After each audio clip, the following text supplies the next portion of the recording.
Bonjour à tous et bienvenue dans cette nouvelle vidéo pour une nouvelle émission de Tilt, l'émission culturelle de l'Université Le Havre Normandie. Alors aujourd'hui, je reçois une artiste plasticienne originaire du Havre et qui expose actuellement au premier étage de la bibliothèque universitaire son exposition Après la floraison, dont on parlera un petit peu plus tard. Julie Aubourg, comment vas-tu ? Je vais très bien, merci. Et toi ? Merci beaucoup.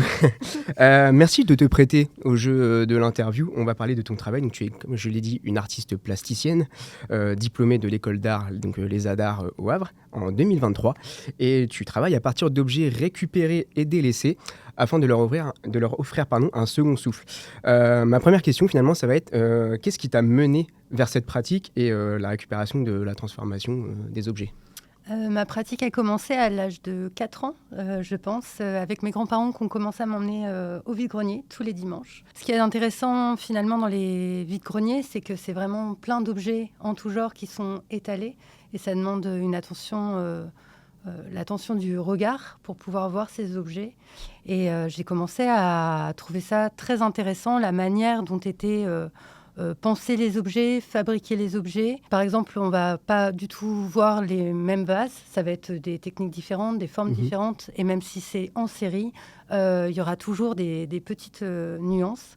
Donc, j'ai commencé un peu à accumuler des objets en tout genre, juste pour ce qu'ils sont, pas forcément pour leur utilité. Voilà, ça peut être des fourchettes, des dentiers, des masques à gaz, des tissus aussi qui peuvent être différents. Et j'ai commencé comme ça un peu à devenir une collectionneuse d'objets. Ce qui m'a amenée là dernièrement, enfin il y a quelques années plutôt, à fusionner ma passion des objets avec ma pratique artistique. Donc actuellement, peut-être que je pourrais vous parler de ce projet qui est en cours sur les céramiques. Nacré. Donc, cela fait... En exclusivité pour nous, attention. Voilà. Donc, il y a 2 ans, j'ai commencé à récolter des céramiques nacrées. Donc, pour vous situer un peu, c'est plutôt des objets qu'on voyait dans les années 60, 70, type dauphin, très brillant, pan, cygne, qui étaient beaucoup dans les foyers et qui, pour moi, sont en train de disparaître un peu Des foyers. De ces foyers. Ces décorations sont en train de changer. Donc, j'avais envie de garder un peu cette trace et de les accumuler. Je rebondis un peu du coup sur tout ce que tu as dit. Donc tu as parlé de le fait de chiner les objets. Toi, quand tu chines, du coup, c'est quoi que tu regardes en premier ? Tu te fies un peu à ton instinct ? Est-ce que tu as un processus à chaque fois que tu chopes un objet ? Je pense que c'est plutôt en tout cas pour la collection des céramiques, c'est le nacré qui rentre en compte. C'est la première chose que je regarde. Après, avec le temps, j'ai un peu aiguisé mon œil aussi sur les finitions. Je suis devenue un peu plus sur le détail. sur le détail. Avant, je collectionnais beaucoup d'objets différents. Et puis, il faut... Enfin, pour tout collectionneur, je pense que la question du stockage arrive très rapidement. Évidemment. Et donc, j'ai décidé de faire par thème. Donc là, en ce moment, c'est les céramiques nacrées. Et je m'arrête là. Du coup, comme j'ai dit, tu as une exposition actuellement au premier étage de la bibliothèque universitaire. C'est un projet qui s'appelle Après la floraison, qui évoque un peu le temps qui passe, la mémoire et les traces laissées par ces objets-là. Comment elle est née, cette exposition, cette idée, elle t'est venue d'où ? Alors, j'ai postulé pour un dispositif qui s'appelle Devisu. Et donc, ce dispositif invite les artistes à venir dans des établissements, proposer une exposition, puis des ateliers de pratique autour de celle-ci. Ce que j'ai proposé est particulier, c'est la fusion de deux travaux différents. Donc, il y a une partie qui s'appelle photosynthèse. Et donc là, c'est plutôt un travail de photomontage, collage. C'est venu d'une personne qui aimait beaucoup mon travail et qui est arrivée un jour à l'atelier avec 2 cartons remplis de photographies, de tirages argentiques, qui appartenaient à son frère et qui est décédé, qu'elle a récupéré.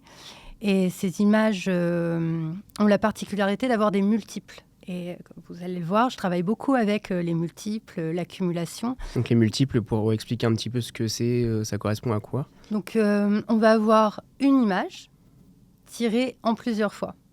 Donc plusieurs c'est exemplaires des copies d'une même finalement. image. Voilà, donc il pouvait y avoir une image en 10 fois, une image en 20 fois, en 2 fois, en 3 fois. Donc ça varie finalement. Complètement. J'ai bossé 1 an autour de ces images. Ce fond photographique, c'était à peu près 2000 images. Donc, j'ai créé une sorte de memory géant sur les tables pour les classer, les réunir par famille aussi. J'ai vu ça un peu comme une collaboration. Je voulais utiliser toutes les images qui m'ont été données pour n'en laisser aucune de côté. Et puis, justement, de construire par images, série d'images, des formes qui, pour moi, fonctionnaient ensemble. L'idée, c'était de les faire croître, les faire bouger, la répétition. Parce que ce que je n'ai pas dit et qui est important, c'est que ces images, c'est des gros plans de végétation. Donc, c'est très vert. Et donc, il y a des types de plantes qui ont été pris avec des angles différents. Voilà, il y a des tonalités qui changent. L'idée, c'était de pouvoir créer une série avec ces images-là. J'aurais pu appeler cette exposition Héritage et finalement, je l'ai appelée Photosynthèse.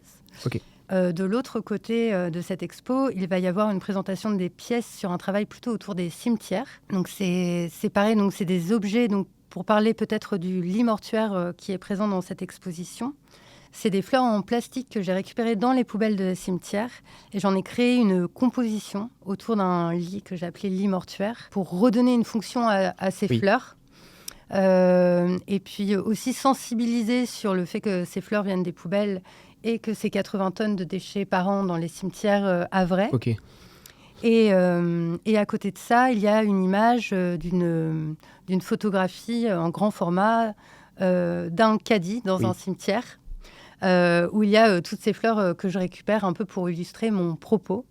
Et aussi un nuancier floral parce que toutes ces fleurs, en fait, je les trie par couleur pour pouvoir après faire des compositions. Donc ces 2 expos-là ont fusionné pour l'occasion, pour avoir une vision un peu plus globale de mon travail, qui s'appelle maintenant Après la floraison.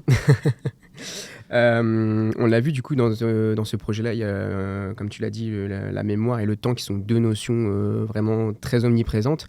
Comment on aborde finalement ce type de notions qui quand même sont très larges et en même temps peut-être un peu compliquées? Effectivement, c'est pas une question facile pour moi. Question piège. Mais peut-être que je peux vous parler d'un projet qui illustre un peu ces notions. J'ai été invitée à Saint-Nicolas-de-Pierrepont, dans un cimetière dans la Manche, où il m'a été demandé de faire une proposition d'œuvre pour le cimetière. J'ai trouvé ça très intéressant déjà d'avoir une carte blanche. Et puis, il y a une œuvre que j'affectionne particulièrement. C'est un objet funéraire qui est en train de disparaître. Donc, cet objet funéraire, ça s'appelle des couronnes un peu de fleurs qui sont faits en fil de fer et perles. Donc, j'ai proposé de venir dans le cimetière et de partager cette pratique avec les habitants du village pour construire une œuvre funéraire perlée. C'était une pratique commune et collective à l'époque où les femmes du village se retrouvaient pour créer ensemble et donc se retrouver autour de la mort, en tout cas de quelqu'un. Je trouve que c'était un rituel assez intéressant et de pouvoir remettre cette tradition, cette technique et redécouvrir cet objet, pour moi, c'est parler de la mémoire, parler... et puis un vrai savoir-faire finalement aussi dans ce genre de pratique. Et un savoir-faire, parce que j'ai mis 3 semaines à appréhender la technique. Voilà, à comprendre comment étaient construites ces couronnes, les rythmes, les motifs, comment elles étaient créées et comment on fixait tout ça ensemble. Donc, comme tu l'as dit, donc, cette exposition elle est dans le cadre de Devisu, qui est un dispositif porté par l'Académie de Normandie, la Direction régionale des affaires culturelles Normandie et la région. Donc cette intervention, comme tu l'as dit, elle se fait sous forme d'atelier que tu as animé certains midis à la maison de l'étudiant, avec des étudiants finalement. Comment ça s'est déroulé du coup cette collaboration avec les étudiants? Est-ce qu'il y en est ressorti des choses intéressantes? Est-ce que ça t'a permis de voir des choses différemment aussi? Alors il faut savoir qu'il y a 2 projets qui ont été fusionnés ensemble. L'université a accepté. J'ai été invitée aussi pour donner des ateliers le jeudi après-midi, qui est un cours optionnel pour les étudiants. Et d'un autre côté, intervenir le mardi midi pour tous les étudiants. J'ai voulu travailler sur un un projet qui résonne avec mon travail, qui est les objets de souvenir. Donc avec ces étudiants-là, on a travaillé sur qu'est-ce qu'un objet, qu'est-ce qu'un objet de souvenir, qu'est-ce que c'est que l'archivage aussi, comment on archive des objets, et de construire ensemble une édition.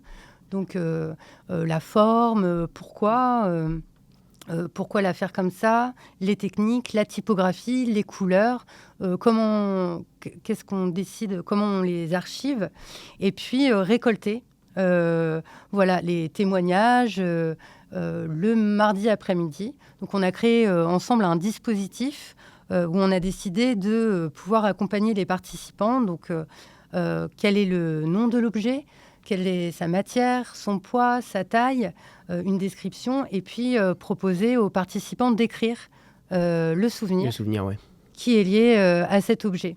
Et donc ces 2 ateliers ont donné une édition. Donc là, il y a tous les étudiants qui ont participé les midis, et ça a été regroupé du coup dans ce petit carnet.